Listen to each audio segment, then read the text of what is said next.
কি হয়ে যাবে? ভীতু হয়ে যাবে। এরপরে যখন তাদের সামনে, ওই মুমিন ব্যক্তিদের সামনে জান্নাতের বর্ণনাগুলো দেয়া হবে, তখন মুমিনদের অন্তরটা আনন্দে উৎফুল্ল হয়ে যাবে। পড়েন সুবহানাল্লাহ। দেখেন এর ভিতরে মুমিন আছেন কয়জন?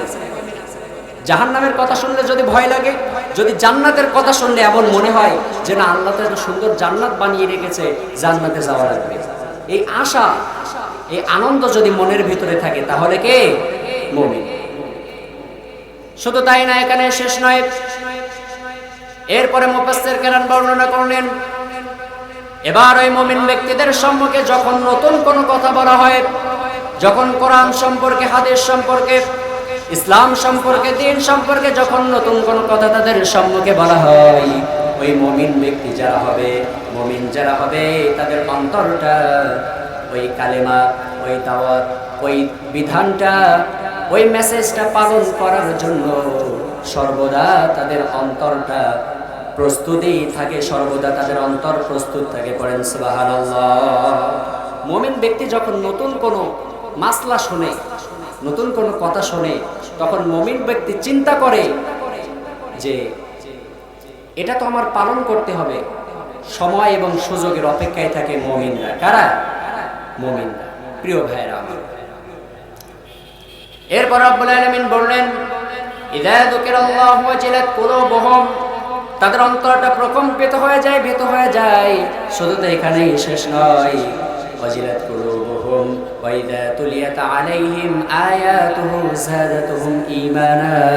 এরপর রব্বুল আলামিন বলছে, ওই সমস্ত ব্যক্তিদের, ওই সমস্ত বান্দাদের অন্তরটা যখন এই সমস্ত কাজের ভিতর হয়ে যায়, অর্থাৎ যখন তাদের সম্মুখে জাহান্নামের বর্ণনা দেওয়া হয় তারা ভয় পায়, যখন তাদের সম্মুখে জান্নাতের বর্ণনা দেওয়া হয় তারা আনন্দিত হয়। এই কাজগুলো যাদের অন্তরের ভিতর হয়, রব্বুল আলামিন বলছেন, ইযা যুকিরাল্লাহু ওয়াজিলাত কুলুবুহুম ওয়া ইযা তুলিয়াত আলাইহিম আয়াতুহু যাদাতুহুম ঈমানা। রব্বুল আলামিন ওই সমস্ত বান্দাদের অন্তরের ভিতরে ঈমানের জাযবা বৃদ্ধি করে দেয়। পড়েন সুবহানাল্লাহ। তাদের কি হয়? ঈমানের জাযবা বৃদ্ধি পেয়ে যায়। এবার বিপরীতে, এটা ছিল মুমিনদের চরিত্র।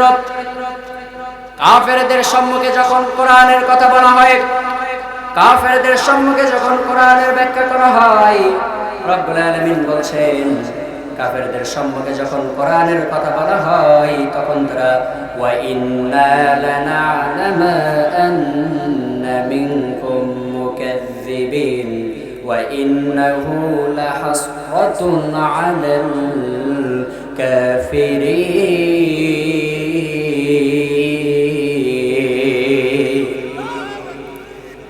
কি হয়ে যায়? জ্বালা বেড়ে যায়। কারণ কি?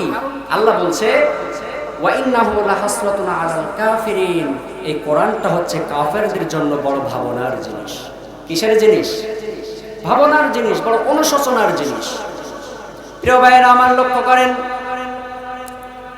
এই কোরআনুল কারীমটা কেন কাফেরদের জন্য অনুশোচনার জিনিস? এই কোরআনুল কারীমটা এমন একটা কিতাব, যে কিতাবটা রব্বুল আলামিন ফুরকান হিসেবে নাজিল করেছে। জোরে বলেন, কি হিসাবে? কি হিসাবে? ফুরকান হিসাবে নাজিল করেছে। ফুরকানের শাব্দিক অর্থ হচ্ছে সত্য এবং মিথ্যা পার্থক্যকারী। কোথাও গেলে সত্য এবং মিথ্যা পার্থক্য হবে না, একটা কিতাবের কাছে আসলে সত্য এবং মিথ্যা পার্থক্য হবে। জোরে বলেন, সেই কিতাবের নাম কি? সেই কিতাবের নাম কি? সেই কিতাবের নাম হচ্ছে আল কোরআন। যখন কোরআনের কাছে কাফেররা আসবে, তাদের চরিত্র এক এক করে রব্বুল আলামিন বর্ণনা করেছেন। এমনকি কোরআনের ভিতরে সূরা কাফিরুন বলে আল্লাহ তাআলা একটা সূরা নাজিল করেছে, সূরা মুনাফিকুন বলে আল্লাহ তাআলা একটা সূরা নাজিল করেছে, সূরা মুমিন বলে রব্বুল আলামিন কোরআনে একটা না দুইটা সূরা দিলেন। এই যে কিছু সংখ্যক মানুষের চরিত্র রব্বুল আলামিন এই কোরআনের ভিতরে বর্ণনা করে দিয়েছে। এখন কার চরিত্র কেমন, কে মুমিন, কে কাফের, কে মুনাফিক, কোথাও গেলে প্রমাণ পাওয়া যায় না। কোরআনের কাছে প্রমাণ পাওয়া যায় বলে কোরআনের মাহফিলে বাধা, কথা পায় না। বাধা ছিল কি ছিল না? বাধা ছিল না। শুধু তো তাই না, হুমকির সম্মুখীন হইতে হয়েছে কিনা?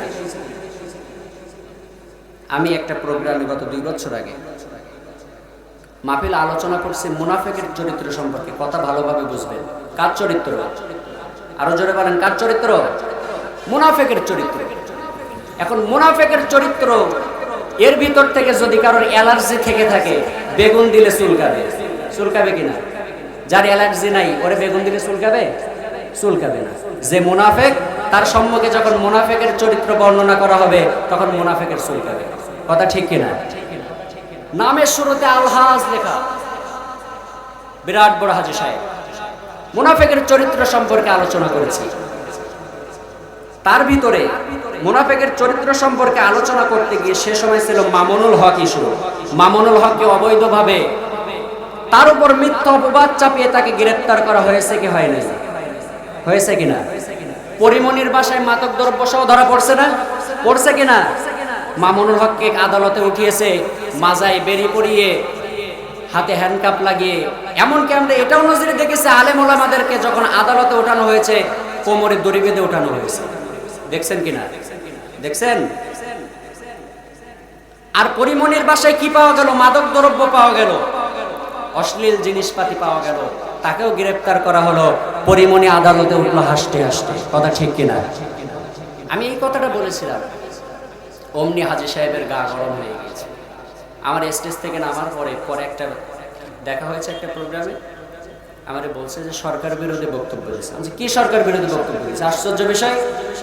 আমি মুনাফিকের চরিত্র সম্পর্কে কথা বললে যদি আপনার সরকার বিরোধী বক্তব্য মনে হয় তাহলে আপনার সরকারও মুনাফিক। কথা কয় না? আমার আজিদ কাকা ছিল সেখানে, কিন্তু আমারে থ্রেট দিছে, হুমকি দিছে। আমি সেদিন কোনো কথা বলতে পারি নাই, কারণ ক্ষমতায় ছিল হাই পাওয়ারে, তারা কিছু বললে আইনা ঘর আছে না নাই। কিন্তু শুনে রেখে দেন, নামের শুরুতে হাজী সাহেব লাগালে কিন্তু সে আল্লাহর বান্দা হয়ে যায় না। নামের শুরুতে হাজী সাহেব লাগিয়ে পরিমনির মতো নর্তকের কথা বললে যে হাজী সাহেবের গা গরম হয়ে যায়, বুঝতে হবে পরিমনির অবৈধ সন্তানে তার ভাগ রয়েছে। কথা ঠিক কিনা? পরিমনির অবৈধ সন্তানে তার ভাগ আছে, সে যতই হাজী সাহেব হোক। এই জন্য তো শিল্পী বলেছে, নামের শুরুতে দেখো আলহাজ লেখা, তার মদের আসরে সে থাকে। আছে যত অন্যায়, আছে যত পাপ কাজ, একটু আধটু করে করে। নামের শুরুতে দেখো আলহাজ লেখা, তার মদের আসরে সে থাকে। আছে যত অন্যায়, আছে যত পাপ কাজ, একটু আধটু করে করে। এমন রূপে মানুষগুলো যারা, তাদেরকে কেমন লাগে? ভণ্ড ভণ্ড লাগে, যে ভণ্ড ভণ্ড লাগে। কথা ঠিক না?